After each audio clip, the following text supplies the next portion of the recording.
what's going on, you guys? Kensou here. Lately in the fighting game scene, there have been a lot of new controllers coming about, especially by way of Leverless. Leverless being all button controllers. And there's just so many different options nowadays for players that it's kind of hard to pick one. So today, I'm going to be going over the QRD Maestro S3 wireless Leverless controller. The Maestro has a slim portable design, reasonably sized. So it also has high performance, silent, durable, and replaceable mechanical buttons, which is very nice. The buttons are a reasonable size here. They are a little bit larger than the normal hitbox buttons, which is definitely great for those who prefer a larger button design for their controllers. It does feature wireless and wired connection. It does come with a USB-C cable.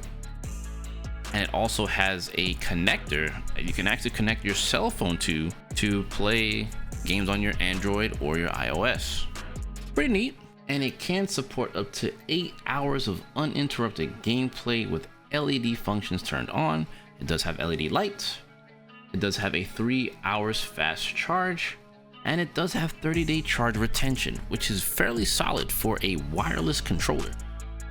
Now it does feature RGB LED programmable LED pattern lights on the controller, which is nice. It does feature a touchpad for PS4 controller support and related functions towards the touchpad for the PS4. It also can function as a mouse on other supported platforms, such as PC. It does feature a programmable turbo function as well.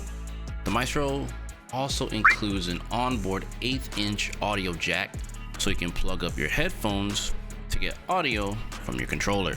It does feature X input and D input support on PC, which is very good to know.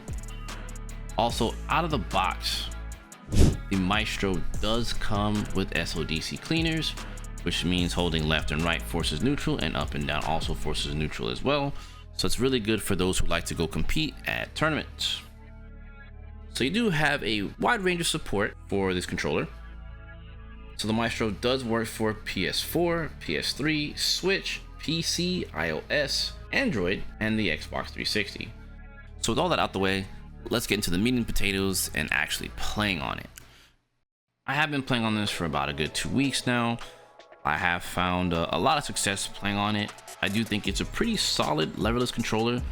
I definitely will say from the wireless feature, that's definitely one of the biggest things about it that's really nice.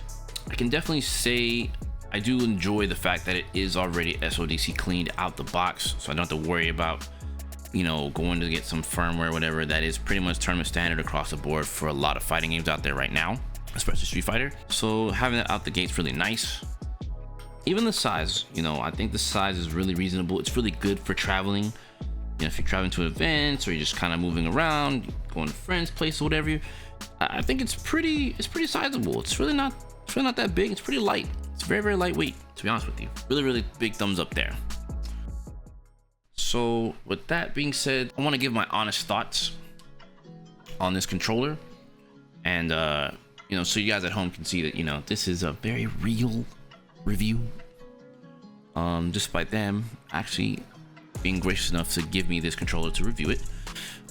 So my honest review on it, moving forward after playing on and everything, the customizations and whatnot, I think it's a great leverless controller. I think the biggest thing on this controller is the fact that it is a wireless controller. I think this is the biggest selling point of this controller. It's mostly good for when you're just at home use, which obviously is where you're mostly going to be using it, of course. Or if you're going over to friends' places to go play and practice, it's really not that bad. But while the wireless is a very, very nice feature, I do think that there are a few cons that come with this design. And I do hope in the future that the makers of it will, take heed to this and maybe upgrade the Maestro and maybe make an S4. But I do think one of the biggest things already out the gate, I do think that is a bit of a con, is that it doesn't have PS5 native support outright. Now, I do like the fact that it has the other console support like the PS4 and whatnot. I do think that that's great, especially with the 8-minute timeout thing. It does away with that. That's very nice. But I think in today's current climate of competitive gaming, especially for games like Street Fighter, Guilty Gear Strive, etc., they've been shifting more towards the PlayStation 5 for tournament use.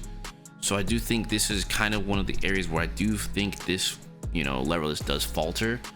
You can remedy this by, of course, by way of going and getting you a wingman converter from Brook, or even like the May Flash.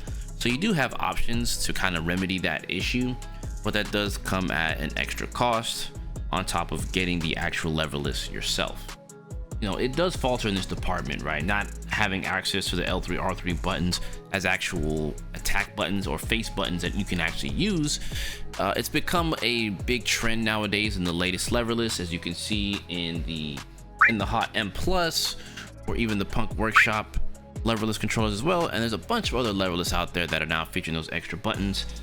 I do think that those buttons are pretty crucial right about now to a lot of fighting games, but in particular, if you are playing Street Fighter 6, I gotta be honest with you guys, it is pretty important having access to your other shortcut keys, whether it's by way of drive impact, drive parry, all 3 kicks, all 3 punches, throw, whatever your shortcuts are that you want to use. It's always great to have those available for you to be used while playing. So I do hope in the future that QRD does come up with a Maestro S4 and adds these features to it, like PS5 native support and the extra buttons L3, R3 to help players play games like Street Fighter 6.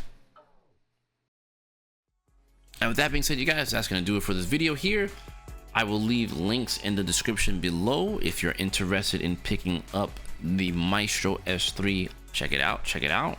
I'd like to say a big thanks to QRD for providing me a review copy of the Leverless controller to bring to you guys for today's video.